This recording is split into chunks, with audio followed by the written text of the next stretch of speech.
Well, let's go to Australia Day, because it'll be honest, and this is, again, almost now, Dan, the crucible about the cultural self-loathing of the elites in Australia.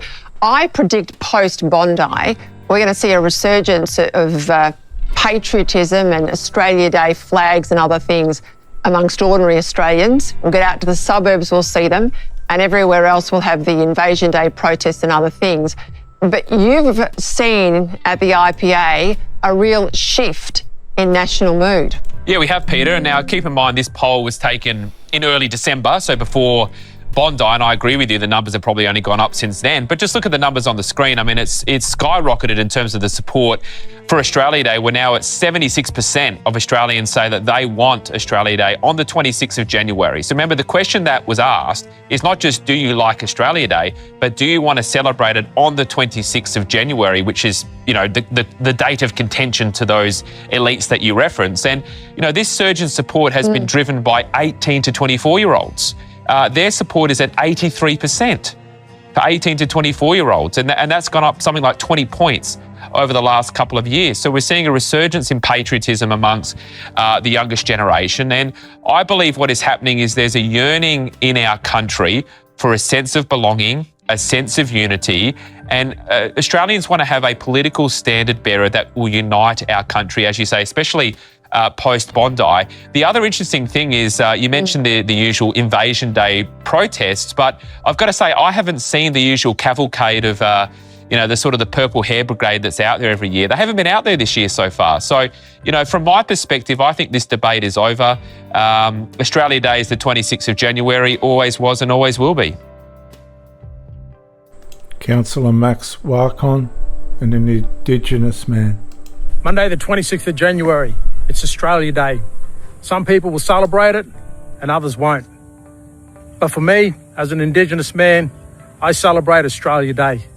Sure, there are some things in the past that were quite shameful, but I celebrate Australia Day, not because of those things that we did, but those things that we are and those things that we're becoming. So happy Australia Day and have a great day.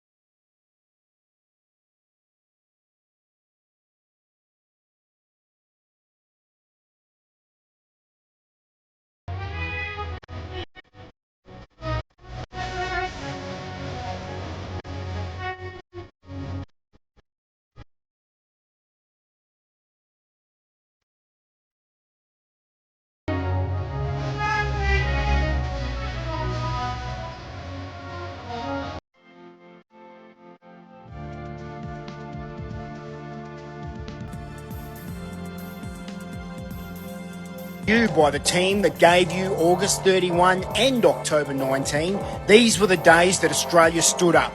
Now comes the day that defines us all. January 26, 2026. A date so powerful, so symbolic, it literally speaks for itself. January 26, 26. A sequence written in our soil. One nation, 2 centuries, generations who built, fought and bled for this land. This isn't politics, folks. This is survival. We march to end mass immigration.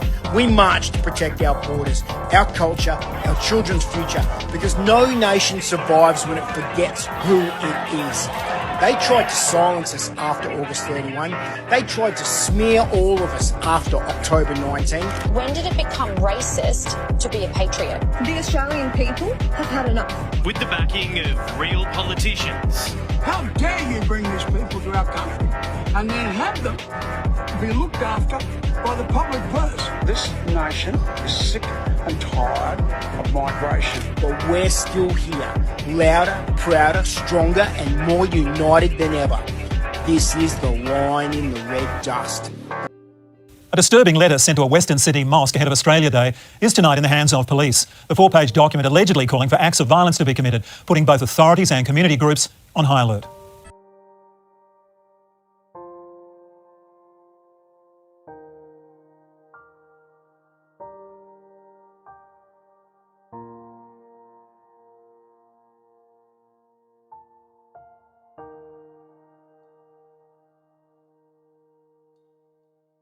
Australia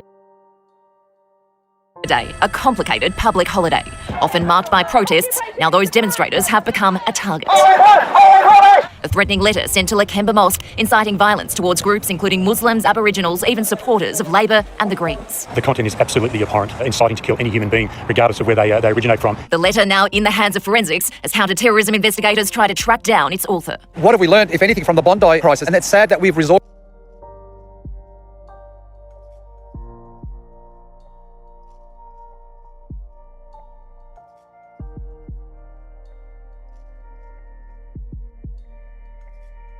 Police gearing up for hordes of Australia Day protesters.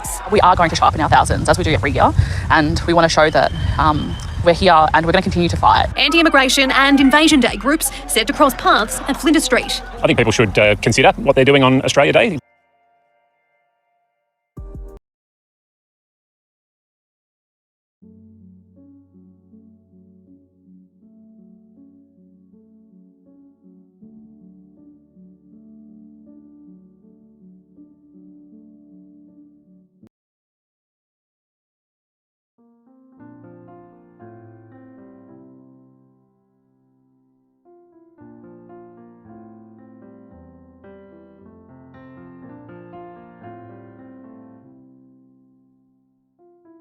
Because it can be at a time of heightened community concern. This year, for the first time, there are extra measures to protect our police from the protesters. General Duties officers to be equipped with 300 helmets. It's a really sad state of affairs that our police are being issued helmets and that they need them. Trialled by Victoria Police late last year, it's a move the Police Association has long been calling for after a string of head injuries at protests. We know that we want to keep people safe in this moment, and particularly after the Bondi massacre. Rallies may be here to stay, but new research shows attitudes to Australia Day are changing. 76% of surveyed Australians now support celebrating the day on January 26. That's even higher of young Australians, 83% in favour. Only 10% disagree with that date. This is one of the highest results in terms of the support for Australia Day. What this shows is that patriotism has been reawakened. Rochelle Brown, 7 News. So this is a headline from the Daily Telegraph telling us that young people are overwhelmingly proud of our country and they're leading the charge for Australia Day. It actually shouldn't take young people to tell older people that we need to be proud of our country. I mean, look at what's happening in Iran. They're literally fighting, giving their lives up to have what we have. And yet here, there's so many big corporates and woke leftist politicians telling us that we need to hang our heads in shame because of our past. No, we should be proud of Australia and we should be celebrating Australia Day. Good on these young people for understanding that. And I can't wait to celebrate Australia Day on Jan 26 with you. Australia needs Australia Day. Every Aussie needs Australia Day. And I know what people say straight off the bat. Oh, white Australians, this, that, or the other. Fuck you, you racist. Okay? How about that? How do you like that? We need to, number one, stop blaming white people for everything that's gone wrong in certain people's lives. That needs to stop fucking now. Never forget what happened. Always understand what happened and learn about what happened. But we need to get to the point where at some point we go, let's move forward as a nation. Otherwise, for the next 1,000 years, we're all going to be sitting here until the Chinese property groups will kick us all out. My children say to me, Happy Invasion Day, Dad. But I say to my children, Happy Unity Day.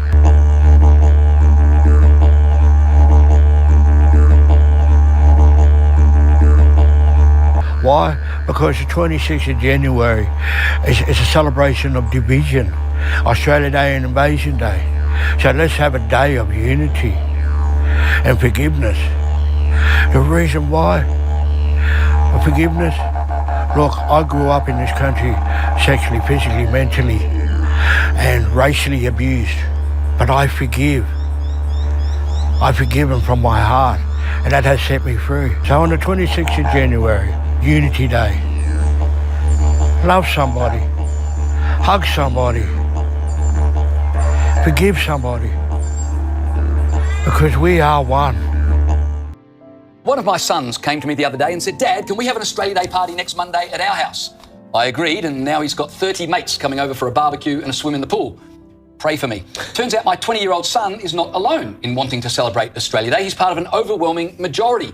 New polling from the Institute of Public Affairs shows support for keeping Australia Day on January 26 has jumped to 76%.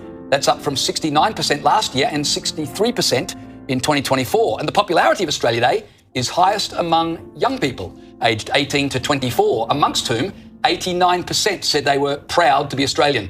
Joining me now to discuss is Indigenous activist and businessman Warren Mundine. Warren, surprised by this polling? No, not surprised at all. You know, in fact, it's been a big shift. I know you're talking about your son. I've noticed that with my sons and his mates. They come around. They're very proud of being Australians. They're very proud of that. They're very, very proud of celebrating, Australia Day and that. So look, these figures don't surprise me at all. And isn't it great at a time where after Bondi, all this social cohesion and that, we've got all these Australian kids out there, young people, all age people, all want to celebrate Australia. We've got to make it big this year.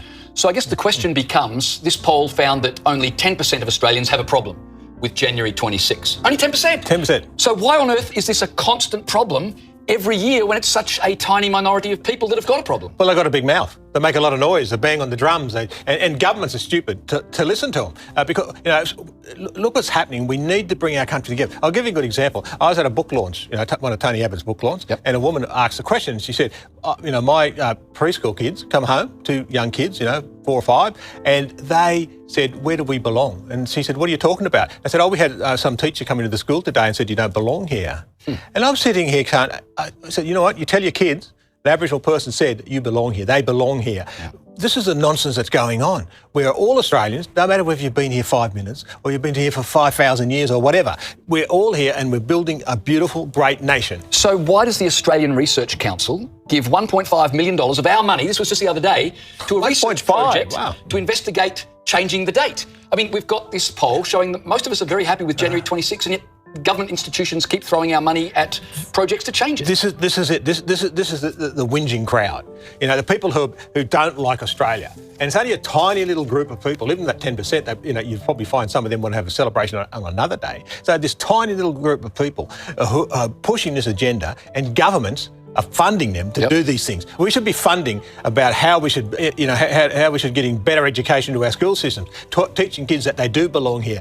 They should be proud of Australia, learning about what our diggers and everyone did in the past to make this a better country. So I was puzzled, just to stay with this theme, the National Australia Day Council. So as the name suggests, it's the job of the National Australia Day Council to promote Australia Day. Yes. But they've given taxpayer money to a Blue Mountains Aboriginal group who are going to run on January 26 what they're calling a Survival Day. How does the Australia Day Council giving money to an Indigenous group to run not an Australia Day event, but a Survival Day event promote Australia Day? This is the idiocy of the whole thing again. What that should have done, been sorted, was to say, look, here, we've been in Australia so many thousand years, and look at this great nation that we're building. We've got rid of all the race laws in this country. We've got voting rights. We've got everyone working together. We're helping people get into jobs, education, and land rights and all this type of stuff. And we're building this great country. We've got migrants coming here now. Let's celebrate, our Indigenous heritage, but also celebrate that we're part of this fantastic, incredible country, which is probably the best country in the world, as long as we deal with some of these issues that we've got at the moment. Yeah. Australia Day. You've got Sydney Police preparing to facilitate another anti-Australia Day march next week. There's going to be one in Melbourne as well. Don't these Hate Australia protests seem off to you after Bondi? Well, yeah, I do think they are particularly off after the attack on Bondi. But in general, Andrew, I think it's off completely. It's actually very offensive to, I would say, the majority of Australians who love this country, love our values, and are proud to be Australians. Now, if you are going to be taking part in these protests, I would ask yourself, why on earth do you want to be here? Because if you don't love this country, the door is open. You can leave anytime you want. Because in the end, we get to wake up, Andrew, on Australia Day on the 26th of January, not in the third world. We're not in a war zone. We're not fighting for our freedoms like they are right now in Iran. done because we have already got our freedoms. Yet here we go again. Of course, the self-loathing starts up again. And, well, we can't be surprised. I mean, the Prime Minister still stands in front of three flags. You've got companies across the country offering employees an opportunity to work on Australia Day if they wish. And once again, it's this progressive left that are just trying to infiltrate our values, infiltrate everything that we stand for and trying to completely wipe out what British settlers brought to this country. And it's about time we stand up for our values. And I think if Bondi taught us anything is that we should love our country and fight for our freedoms and fight for those values. Though I have to say, a report from the IPA yesterday suggested that 75% of Australians actually want to celebrate Australia Day on January 26th. So I do wonder if the tide's turning. But I do agree, it is completely off given the events of Bondi. Actually, it is weird, isn't it? This alliance. I mean, it's no secret. I mean, you've seen it in Melbourne quite often. You've got Palestinian flags being flown with Aboriginal flags, not Australian flags. The merging of causes here. And I wish they wouldn't fly the Aboriginal flag with the Palestinian flag like that in terms of rebellion rather than unity. But Australia to be under assault from so many people that seem to hate its very existence, and I'm including, non-Muslim, born here, white Australians that have been indoctrinated into a contempt for this country. I think it is dangerous. Well, as you say, Andrew, including a lot of generational Australians. And there is a stark difference when you go to citizenship ceremonies on Australia Day to those councils that still opt to have them on Australia Day, because don't forget, a lot of councils refuse to have citizenship ceremonies on Australia Day or Australia Day ceremonies. But people who come here as migrants, they are so excited to be Australian. They're so excited to celebrate their first Australia Day and get out the Australian flag and have a barbecue with their family in the backyard. It is really exciting for them, and they're so proud to join and be part of our culture. And it is so sad to see people from generational families in this country marching in the streets against Australia Day. And look, I think we have all learnt with time history and what some of that history means to people, but that doesn't mean that we can outright reject all the good history that has come along with that as well, while we develop an understanding. I'm not for any changing of the date, Andrew and Danica. I know there's a movement on it, and if I was the head of human resources or the head of people at a corporate, that would not be the top of my list for staff retention and attraction, I can tell you that. Danica, meanwhile, you've got China reminding us again that it's a new... Hey, I'm Emma Garlett, and on today's episode of Paint It Black, I'll be weighing in on the January 26 debate. I'll also try and help give you some tips on how you can have difficult conversations that might arise if you don't want to celebrate January 26. Now, before I get started, I'll be talking about some themes that might be upsetting or triggering to some, so please take care while watching. And I know this is a sensitive topic, so remember, if you're going to comment, please be kind. Now, join me as I paint it black.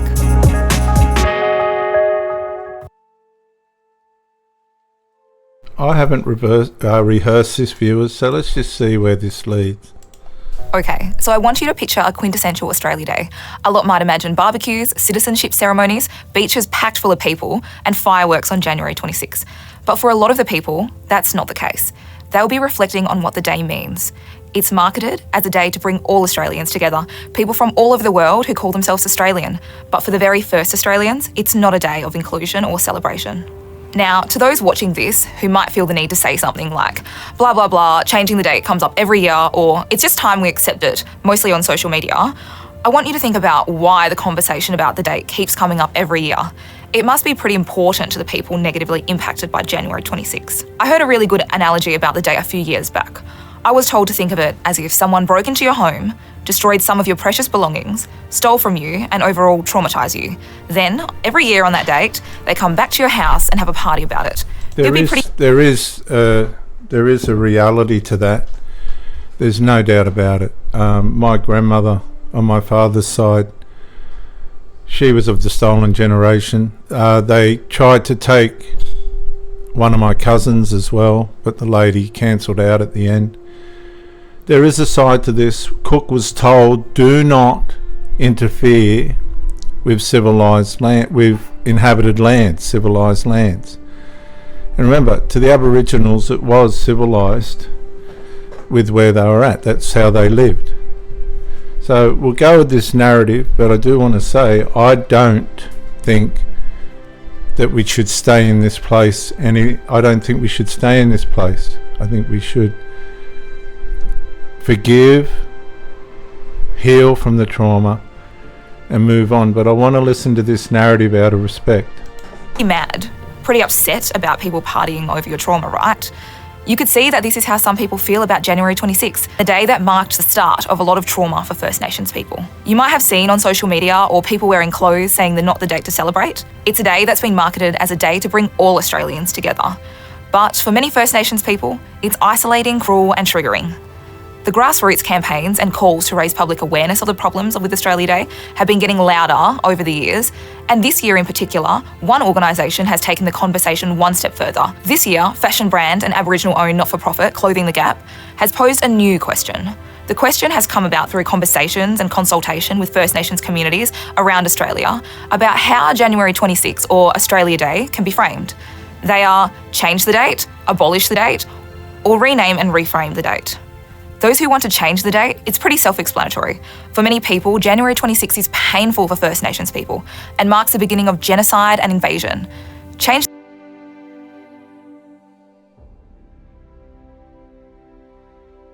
Genocide's the wrong word, because genocide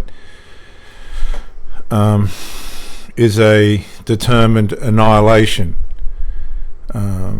which didn't happen. But it was murderous, it was massacrous, and it was terrible. Now, change the date to another date. It doesn't matter if it's on December 26, July 26, June 26. It's all going to equal the same message. Changing the date is going to accomplish nothing. Today advocates that Australia Day should be for all Australians, and if we change the date, we can create an inclusive national holiday for people in this country. Abolish the date. Clothing the Gap said those who support Abolish Australia Day advocate that the day should be removed altogether. To supporters, simply changing the date only seeks to entrench Australian nationalism. Changing the date without action and treaty only moves the celebration of unfinished business to another date. And finally, out of a lack of action from the government and ignorance from some of the public, the thought to rename and reframe the date has formed. Supporters believe renaming Australia Day by referring to it as Invasion Day, Survival Day, or a day of mourning centres First Nations people in the conversation. Well, you know what? If that's what the Aboriginals, and I'm one of them, want to do, that's up to them. Okay? Whether the government's going to accept that or not is up to them. But at this point, and the life in which I've had to work my skin to the bones to get, I wouldn't have had without the British coming here. Now, is that to say the life that I would have had would have been worse? I don't know. I think you culturalise into what you've been raised in, but I really can't complain about the life that I've been given under this culture. I can't. I have animosity and hurt and trauma for what happened to my grandmother and the ancestors before her. No problem there. What happened to my cousin and how they were going to take one of my cousins and all that sort of thing. I can't make excuses for that or repair it. But what I can do is accept the apologies that have been given. There's been billions of dollars given. I don't know who got it. Somebody's profited out of it. There are fair and square advantages given to the Koori Aboriginal people. But for those that aren't happy and they want this to be called Invasion Day or Survival Day or Day of Mourning or all of it, I can't see a problem with that either. If that's completely up to them, if that's what they want to do. In the conversation, and acknowledges the ongoing pain and trauma of colonisation. Already, we are seeing a public shift with sporting codes, businesses and local councils no longer recognising Jan 26 as Australia Day. Now, the thing about it is, and we have to be real, there are going to be a group of people that are never going to forgive, ever, what happened, right? And that's fair. That's fair. But you have to be progressive. You have to be, no matter what's like. Okay, take Palestine for instance. They were given the land in 2005, but they weren't progressive. They were destructive. They went backwards. Now, in all honesty, if the Aboriginals were given back the land and the colonists come under their rule, do you think it'd be sustainable Just ask that question. I'm not trying to undermine how this woman feels or what, the other mobs feel and all the rest of it, but we've got to be progressive. There's no point going backwards. And day to celebrate, with the hashtag not a date to celebrate trending throughout the year. So where do you sit on this debate? If you want more information on the debate, I urge you to check out Clothing the Gap on Instagram or on their website. They have some really in-depth and well-researched information. I'll post a link to them in the description. Now, I understand if you make it public that you don't want to celebrate January 26, some difficult conversations might arise. Whether you're a First Nations person or an ally, these conversations might be hurtful, confrontational, or even angry. Reach Out, an online mental health service, has put together some tips on how to have conversations around Australia Day and some strategies if it all becomes too overwhelming. Some of their strategies include to attend or volunteer at an Aboriginal and Torres Strait Islander festival, start a conversation with a trusted friend on the topic. If you're struggling with your mental health, you can call Lifeline on 13 11 14 or contact 13 Yarn, that's 13 92 76. Take time to connect with friends and family, connect to culture, switch off from social media, or even simply change the topic. For more information, head to the Reach Out website. I'll post a link in the description. While you think about what January 26 means for you, let's have a look at how we got here. Yeah. Like I mentioned earlier, on January 26, 1788, the first fleet landed in Australia led by Captain Arthur Phillip. That marked the beginning of European settlement on the soil that was home to Indigenous people for more than 60,000 years. Now, they were ordered, they were told before they left, and I'll grant this, they were ordered, do not interfere with inhabited lands. But they did. And that part is unforgivable. Day was also known as Foundation Day and First Landing Day until 1935, when all Australian states and territories used the name Australia Day to mark January 26. But Australia Day was not consistently celebrated as a public holiday across Australia on the specific day of January 26 until 1994. And this has been an argument against the sticking point amongst most people who want to keep the date. Now, the date is also referred by many First Nations people as Invasion Day, Survival Day, or a day of mourning. As for many, it symbolises a loss of sovereignty and the loss of culture. As much as January 26 is celebrated by the community, it's also a day of dread and sadness. And I think it's important we as a country, from everyday people to our top politicians, recognise that. On December 16 last year, the federal government announced changes to the Australian Citizenship Ceremonies Code to give Australian councils an option to host their ceremonies 3 days either side of Australia Day instead of on the day itself. The City of Vincent and the town of Cambridge have changed the date of their Australian Day citizenship ceremonies. Vincent's ceremony, which is usually held on January 26, has been moved to the following day, while Cambridge has moved its Citizenship Day to January 25th. Despite refusing to hold celebrations on January 26 for the past 6 years, the City of Fremantle will still hold a citizenship ceremony on the public holiday. However, there won't be any kinds of celebrations in Fremantle. Fremantle's annual one-day event will go ahead on January 28th at the Woyullup Court, featuring Thomas Mayo, a leading advocate for First Nations voice to Parliament. He has travelled the country since 2017, campaigning for the Statement from the Heart. And all over the country, instead of celebrations on January 26, there will be protests and rallies. In WA, the protests will be held in the Supreme Court Gardens with the Brat concert. The Perth Invasion Day rally will be held at Forest Chase. There will be a music video filmed at Langley Park. And in Broome, the annual Ribby Survival Day event will be held at the Gimme Club. And finally, some businesses are giving employees the option to work on the public holiday. Late last year, the Albanese government announced it will allow public service workers to substitute the Australia Day public holiday for another day if employees choose to work on January 26. But the coalition accused the government of an attempt to deliberately undermine Australia Day, calling on the Prime Minister to reverse the decision.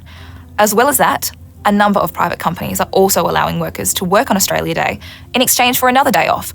Some of the companies include Woolworths, Kmart, Telstra, Deloitte, and CSL. The National Tertiary Education Union is one of few unions advocating for staff to be given the option to work, with the deputy head of the ACTU, Scott Connolly, arguing that the movement was looking forward to the national conversation on The Voice later this year. So as you can see, a few changes are slowly being made.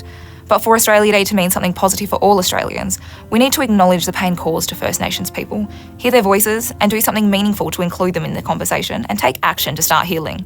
One day, I hope for an Australia Day where we can all be proud to celebrate this beautiful country we call home.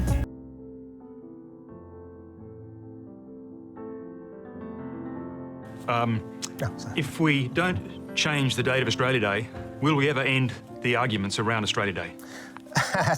It's an annual thing. I'm on public record. I've written about this. I've spoken about this in speeches, and that I'm a change the date guy, right? So I'd like to see the date changed. I'm sick and tired of this argument because I believe Australia is a good country. We're probably one of the most successful multicultural countries in the world if you look at all the rest, and we've got some great people here and we can do some more great things. Are we perfect? No, we're not. My idea was to say, okay, Independence Day in the United States is on the day that they got independence. So when the Commonwealth of Australia started? Well, that was the 1st of January 1901. Now, being a good Aussie bloke, I don't want to give up a public holiday, but and now I'm starting to get. I've seen that joke about May the 8th and stuff. I'm actually starting to like it. I'm starting to like that we should do that because one thing, it's funny. The other thing too, it starts to bring us together because we can't really resolve things if we just keep on arguing and chucking things at each other. We've got to come and sit down and have a conversation. And people talk about truth talking and stuff like that. We've got to have those conversations. And if we don't do that, then things don't change. Like I said, I played soccer and we had heaps of migrants coming out. And a lot of blokes I went to school, they go into a Catholic school, their parents couldn't even speak English and stuff. But we got to know each other. And the only way we got to know each other was sitting around and talking to each other and telling true stories. They told me their stories about why they had to leave Italy or Greece and places like that. I met this kid, I said, what are you? And he said, he's Estonian. And I said, oh, mate, I may be a dumb black fella from the bush, but there's no such place as Estonia. And he was a smart kid. He took me into the library, and probably the first time I went into a library, and he showed me a map. And then all of a sudden the conversation started. And that's what we need to do. We need to have this conversation, and through that conversation we can get better. Finish it, maybe. Alexander Downer, do you have a view about changing the date of Australia Day? Well, it's difficult to reconcile the two opinions here. A lot of Australians are happy with Australia Day as it is, and if it would change, they would be offended and it would make them unhappy. Some Australians... I wouldn't be offended. Call it Invasion Day and see it as a day of shame and the beginning of the destruction of Indigenous and traditional Australia. So how do you reconcile those 2 points of view, which is the intellectual challenge? You don't want to cause offence to either group. So I'm quite attracted to the idea of people put by other people, which is that you would have 2 days instead of just 1 day. 1 day would be commemorating the arrival of the First Fleet, which is obviously significant because it was the beginning of the total change of Australia into the Australia we know today, but a day of substantial respect for Indigenous Australia and 60 or so thousand years of Indigenous culture. We do have NAIDOC Week, but to be honest, I don't think people focus very much on NAIDOC Week and not many people know about it. So I think finding a day where there is a commemoration of what happened to Indigenous people and indeed a celebration of Indigenous culture is a very constructive idea, without at the same time turning your backs on what settler Australians have achieved as well, because we want to praise that, and they have done wonderful things. They've made mistakes, and everyone's made mistakes. I'm sure Indigenous Australians have as well. Tanya Hosh, I can see you reacting to Alexander Downer here. No. There is also the argument, though, isn't there, Tanya Hosh, that keeping Australia Day as it is forces Australia to have some of the difficult conversations you're saying are so important to have. Yeah, but I guess the problem is that we don't really have a process for having those conversations, which is why it's a perennial debate. And I think that, some of the conversation that I observed this year was great because it was going beyond the idea of just changing the day. It was really talking about those other things that are important to the national story. I thought the Australia Day campaign this year that was really trying to identify that and integrate those things. I certainly think that if we're going to have a day to, celebrate and embrace and appreciate more about the first Australians, then I want a public holiday for it. And we don't get one of those in NAIDOC Week. But I think, the national story, the things that we still have not resolved, the unfinished business, the conversations that I keep referring to as unfinished, I feel like they're as much a part of us resolving these matters, because and I do feel like that the mood of the country is changing and is much more open to this conversation than it once was, and I see that as natural. But the date will get changed, and then a whole lot of people will feel really good about that. But then there'll still be issues for First Australians that have not been addressed, and we'll want to keep talking about that. And then you go back to that, they're never happy. You can't do enough for them. There's a lot of things that we still need to tackle that do relate to our history, the colonisation, the racism, all of the injustices that really do require us to do a deeper dive into what we're saying about our country, how we tell that story, how we respect those perspectives. The reality is the first Australians were here first. And so, and I just want to acknowledge all the Aboriginal and Torres Strait Islander people everywhere for what they have done and do to make Australia great. And I really wish there was an opportunity to properly acknowledge that beyond the Welcome to Country ceremonies that are now much more greatly embraced. There's just been so many different contributions from First Australians that a lot of Australians don't even know about.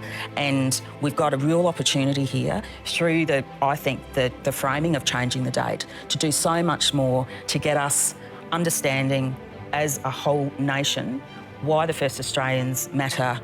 The oldest living continuing cultures on the planet, an incredible resilience, incredible strength, but there is a lot of trauma there, there's a lot of pain there, and as Grace was saying earlier, and I think, Shane, you've been saying too, it's got to be okay to talk about all of those things. It's part of the healing process to talk about those things. And we've had some great change. We had the apology to the stolen generations, and guess what? The sky didn't fall in. And there were people who were not supportive about that. But it seems that they've moved on. And I think that we can move on from this. Grace, you're from a generation that seems to have a lot of momentum on this question of changing the date. Why do you think for younger Australians it is so appealing to change the date? I think it's just again, it comes back to the point that I made before about common sense. And Tanya has talked a lot about, how important it is to acknowledge these things. And I mean, honestly though, my opinion on this shouldn't really matter. I think this debate should be dominated by Indigenous Australians. And I mean, Warren also talked about symbols though, and it's an important symbol. It costs us nothing to change the date. It costs us nothing. We can still celebrate Australia. We can celebrate Australia every day. I know I do. So many great things about Australia. But to change the date would mean so much to our First Nations people. And I think that's the least that we could do to change the date.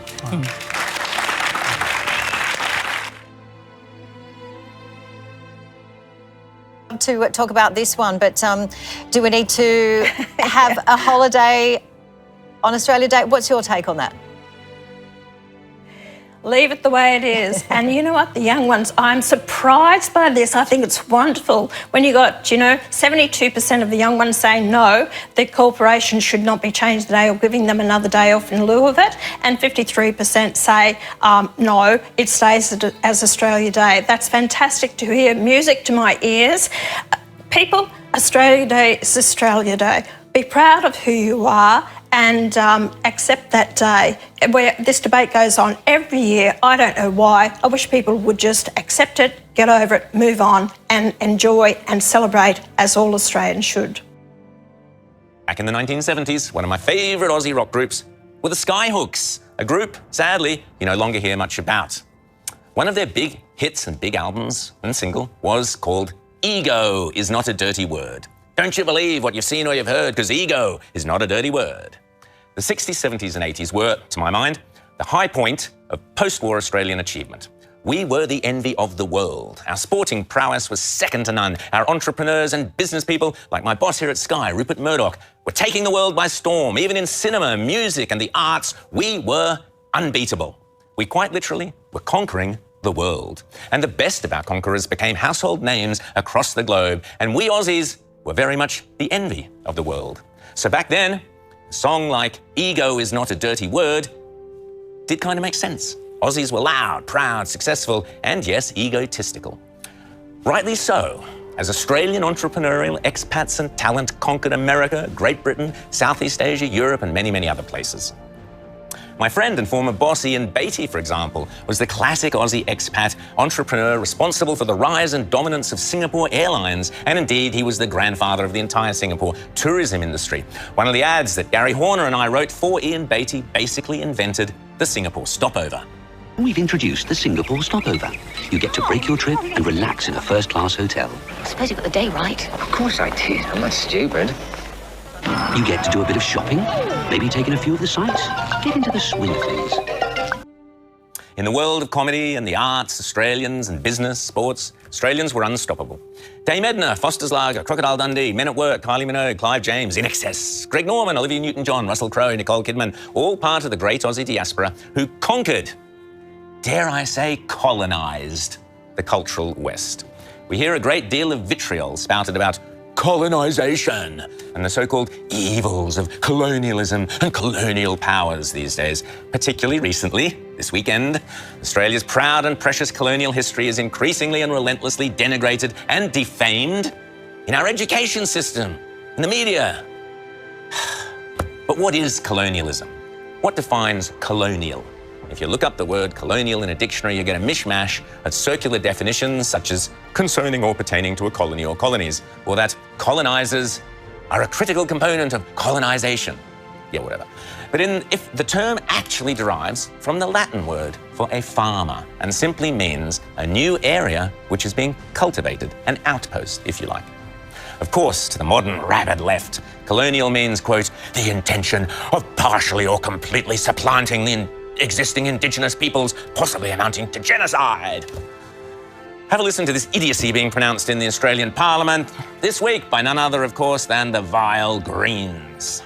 Jewish Australians won't be safe from the scourge of anti-Semitism until Muslim Australians are safe from the scourge of Islamophobia.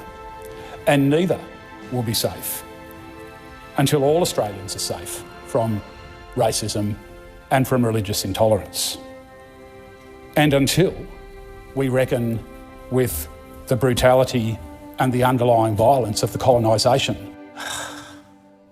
According to the left, colonialism is the great evil responsible for all the evils of the modern world. Not radical Islam, not hatred built on religious oppression, not the evils of socialism and communist oppression, but colonialism. Such statements are asinine and, quite frankly, insidious.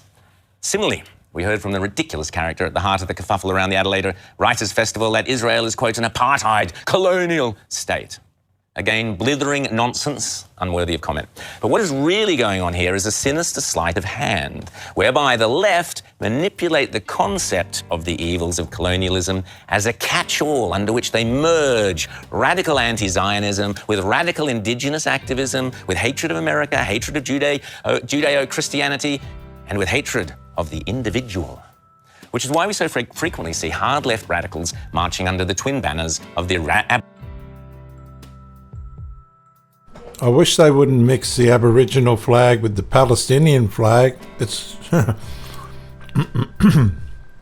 you know why? Because the Aboriginals didn't provoke the colonists. The colonists were told not to interfere with inhabited lands. Now, and they did, and that's wrong, right? And it should never have been allowed, but they did it, and they've gotten away with it, and we can't change the past. But the Palestinians, they sought for war. They sought for war, and that's what they got, and they don't like it. Original flag and the Palestinian flag. All they are parading is their hatred of democracy, their hatred of Australia, and their hatred of Western values. On a side note, to call Israel colonial has to be one of the dopiest comments even the idiots of the left can confabulate. Israel is a tiny pinprick in a vast Islamic collection of nations. If anyone is the colonizer, i.e. spreading their culture to new outposts, it's the forces of Islam. The great irony is, of course, that our youth, our education system, most of our media, most of our public institutions have indeed been conquered, not by the benign colonialism of Australian democratic thought and values, but by the dangerous forces and belief systems of the radical socialist left. This weekend is Australia Day, and we should all celebrate it proudly and loudly. Australia Day, January 26th, because it was colonisation that brought laws, civilisation, technology, medicine, prosperity, opportunity and longevity to the Indigenous peoples of this land.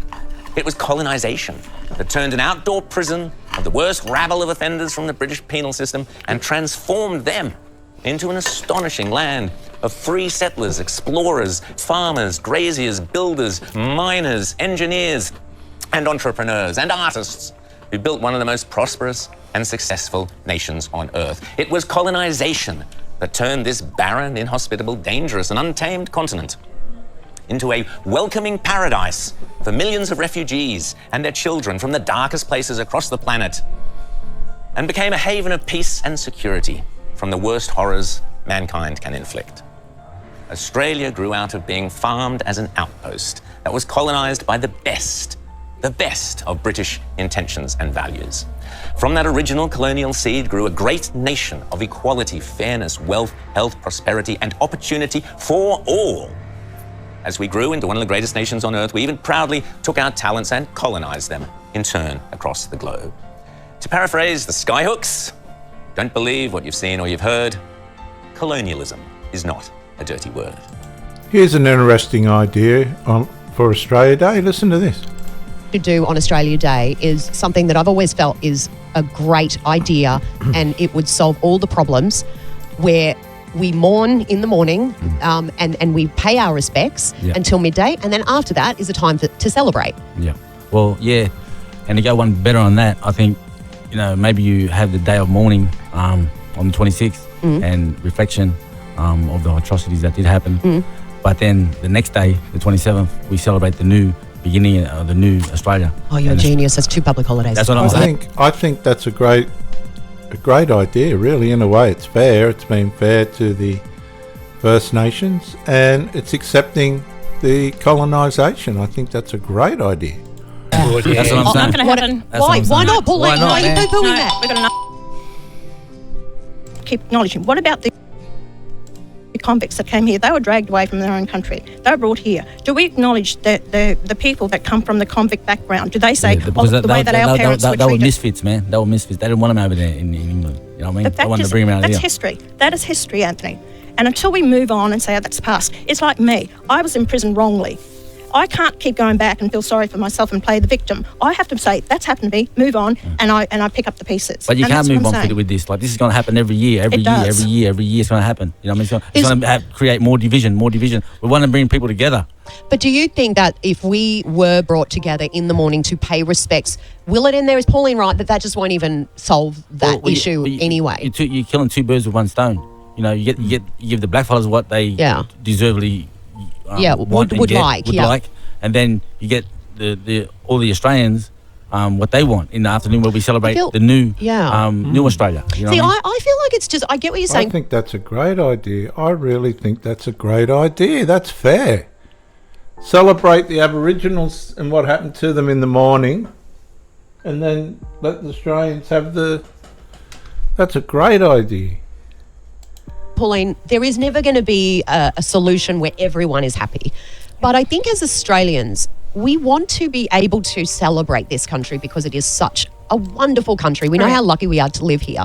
But we do, there are a lot of people like myself and Brooklyn, I don't know about you, Pete, but we do feel like, we don't want to do that because I don't want to disrespect what, the Aboriginal people have been through and that history. And I just think it would be a really nice kind of compromise to go, hey, I actually want to pay my respects to that. I'd be happy to do that in the morning. And then I feel like we would all feel like Australia Day is recognising both how wonderful it is, but great idea. The That's a terrible things that happen. fantastic idea. Pauline, why are you staring at me like that, Pauline? You are giving me the death stare right now. Am I? Yeah, you are. Pauline, do you think that Australia's history before 1788, when Europeans arrived, is that worth celebrating? How can I answer that when I have no idea of history? There's no written history. You have the Aboriginal stories or dream time or whatever how they depict it. I have no indication. The only way that I know about the history of England is because I've read the books and what's there to tell me what's happened, and I take an interest. There is Aboriginal history. There's no denying that. And again, I'm going to repeat, they were told not to interfere with inhabited lands, and they did. And that's the worst part about it. That what's happened in the country prior to but there's no writings, there was nothing.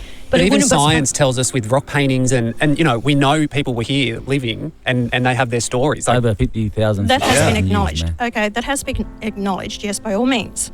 And we do have the paintings, and that has been acknowledged. We've acknowledged how many times the Prime Ministers and everyone said sorry for what's happened in the past, how much remuneration has been paid. We acknowledge our Anzacs, that's in the past, but we still do that every year. There's nothing wrong with acknowledging and paying respect.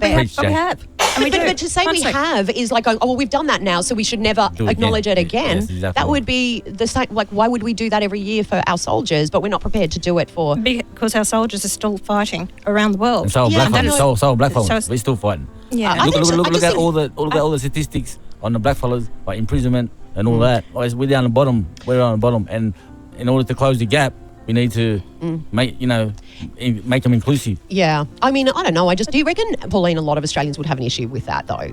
Do you think that is, I mean, you speak to the people, you know what your supporters want. Doing something like that, you don't think would fly with them? They wouldn't want that? I don't think that's an issue. I think that's the wisest thing I've heard. Have the memorial for the Aboriginals respectfully in the morning till lunchtime or 11 o'clock or whatever, and then switch to the colonisers. I think that's meeting everyone halfway. I think that's a great idea. Do you? I think that's fantastic. But anyway. And sick and tired of the fact is that we've, as Lydia Thorpe said to me in Parliament, go back where you came from. That's the attitude of a lot of these people. And this is my country. I was born here. Yeah. I'm sick of being made to feel this is not my country, all right, and that it's only Aboriginal. Aboriginal land always was, always will be. That's the attitude. And until we actually treat everyone equal and the same, regardless of race or cultural background, that we do have, even those migrants have come here to make this country, their country, I acknowledge them as much. That they have a right to be here. They've moved here to become Australians, and I respect that. I'm not given that respect by Aboriginal people because even though I was born here, where's the respect to us? Because I think that at the moment the division is being created by, on one side they're being so obstinate about it and going, why should we, If we were able to integrate that and go, yes, What do you think I've been trying to do for years, Jackie? By treating people equally the same. But every time you have the agitators, like the Lydia Thorpe in Parliament, this is war, Sick and tired of hearing this. Yeah. How many times do we get welcome to country on planes or flights everywhere? People sick and tired of it. It was only something that was introduced in the 70s. Flags now, 3 flags that we're flying. I thought this country has 1 flag. These are the divisions that people see. Aboriginal people can have health benefits and everything given to them, even the kids going to schools and everything that's benefit. I've got people out there living in cars and families. They're not a black fella, but they don't get the assistance and help that you're Aboriginal. We've done everything to try and assist. Until it's done on an individual needs basis, forget about the culture, that's when we'll start mending together. Yeah, look, I get where you're going with that aspect. Blaine has called through. Blaine, I don't think so. I don't think many of the Aboriginal people are ever going to forgive the colonisation of Australia. I just don't think they're going to. You want to ask, is it for Pauline or Anthony? Yeah, it's for Pauline. I just want to know why you can't move a date when every year Easter is on a different date and the King's birthday, previously the Queen's birthday, is on a different date every single year. So saying you can't have it on another date is just, in my opinion, a cop-out. Well, I don't think it's a cop-out. It's 26, the same as we have Anzac Day on the 25th. We have Christmas Day on the 25th of December every year. So those are set dates that we have. Christmas, Easter is done because of it making it a long weekend, a Good Friday. Yeah. So that changes with it. I don't believe in bloody King's birthday or the Queen's birthday either. We shouldn't be having that as a public holiday. Are you going to get rid of those? So get rid of that one and give us January 27, like Anthony suggested. Won't be happening. Why not? Because I don't believe the 2 days. You said you didn't like. You serve the people, so let the people decide. You're saying 2 days holiday, for it, and I think that if we want this country to move forward, it's all right to say just go and have public holidays. Go and ask the businesses out there who've got to pay the wages. Ask the people out there, consumers, do they want an extra increase? If we want this country to move forward, it's very easy for people to say, I'll give a public holiday, I'll give more time off, all the rest of it, and that's why this country's going backwards. Can I, you're not going to be a fan of my policy that I wanted to put to you if you become Prime Minister. I think that with kids in school, we should ditch a year of curriculum and do a year of therapy and give them the tools to understand how their bodies work and their brains, and when it comes to boundaries, healthy relationships, mental health, like addiction, everything that sets them up. Well, she's just come out of a rehabilitation from alcohol and stuff. So no wonder she's onto that. To have a life where they make better choices and more informed choices. What do you think? Why don't we do that? When I went to school, we did it was called physical education. Nah, that's shit. Physical education was like running around the field. I'm talking about therapy. My day when I went to school, and you were taught this. Why don't we teach kids about critical thinking, resilience, and being able to? I bet they weren't. Why don't we teach them that these days, Jackie? A lot of things what you're saying should be taught in the house. So what's happened to parents out there? Why don't they do the parenting? Parents aren't psychologists. They're not teaching them that. They don't know the correct information. They actually don't. So they can't teach their kids that. Well, so why is it they can teach them the basic fundamentals of wisdom and foolishness. One of the things that's challenging me at the moment is how foolish some of the decisions these young people make when they know better. sudden, a couple of generations later, but we didn't have that with my generation. So what's happened in between? Is it all the devices, all the gadgets, everything? Yeah, there's so much out there that's actually, I think, for kids' mental health, there is so much. Well, throw the gadgets away. Don't give them their iPhones. But it's beyond that. Give them It's more than that. It's understanding. If you just take it away, that's just punishment without understanding how their brains are working and why they're addicted to it. What is it that they're addicted to? To understand it helps them. Through the educational system, it should be done there. You know, you're going to take a lot of kids. Do you know that our kids these days are 2 years behind or 3 years behind our counterparts in science and maths? Our counterparts being Singapore and China. So our kids can't even keep up. Our kids are so far behind the educational system, even doing maths. Kids can't even add up sums in their head. They've actually have calculators. They don't know how to spell unless they've got a computer. We have gone so far backwards in our educational system. Why? And well, it's the way it's been taught. Right. Because of the way the curriculum's taught. We've got teachers going through the educational system that aren't qualified. Try to implement their, what is good for them to help them assist. And you talk about, Actually, and we spoke about a lot that. of the, yes, I have. And we talk about the monies where it's going. It's not going to the people supposed to be getting the money because there's so much corruption in between. Yeah. So a lot of the black fellas and white fellas are ripping off the money from where it's supposed to go. I'm with you there, 100%. Yeah, well, okay. Yeah, see, the black fellas as well. The black politicians as well are ripping off the money along with the whites. Good point. And Mundine knows it. Well, I agree on a lot of things. If you know exactly where I stand. Yeah, see, that might be the issue, right? Like, a lot of people don't know exactly what it is that you plan on changing there, and that the it can corruption, be... Jackie, get rid of the corruption that's happening. Yeah, there and is, you're these right. people out there are abusing the system, and it's not going. I tried to get housing for the community up at Bamako, North Queensland, to work with them so they could actually make and build their own houses. You know, the government wasn't even interested in that. Another plan, I wanted $500,000 to help with these communities up there. I've done a lot of work for the Aboriginal people to try and get things for them. And me and Pauline were saying there's a lot of Johnny-come-latelys. Like, they're coming out like from the woodworks. They look like Casper the Ghost, but they're black fellas. You know what I mean? It's crazy. Yeah, 100%. There is so many. We'll leave that we there. need to have. Don't bury it and say you can't discuss it. It's only we'll find the answers to it if we're truthful with each other and expose what's going on out there and stop burying it. Australia Day viewers, let's see what happens, and I'll see you on the next one.